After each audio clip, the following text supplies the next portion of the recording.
представител. Но пък от друга страна, много хора ме питаха през тия месеци: абе, тия какво искат от тебе? Искам да ви кажа, че много хора ми казаха, че тези протести много ми дигнаха рейтинга. Благодаря ви за това.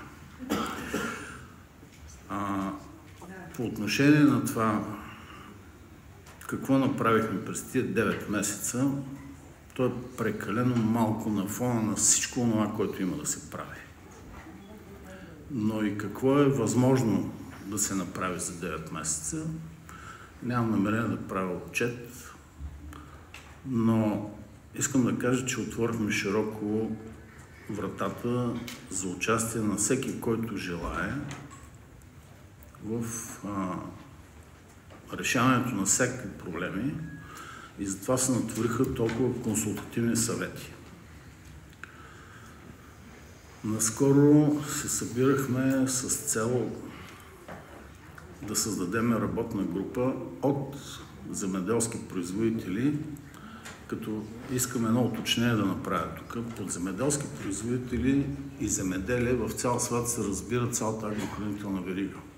Ние тук и в това отношение сме разделени на земеделци и на преработватели. А всъщност агрохранителната верига е едно цяло. Едните произвеждат суровините, другите ги преработват и най-важната част от тая верига е потребителя. Ако потребителят е доволен, всички сме си свършили работа. Ако потребителят не е доволен, а той не е доволен, и ние всички това добре го знаем, защото са малко българските продукти, и за голямо съжаление, вече в търговската мрежа се наблюдават и все повече вносни продукти. Говорим за готови храни, млечни, месни, захарни, отдавна и какви ли не. И ако продължаваме да си говорим на ние и на вие, няма да постигнем нищо.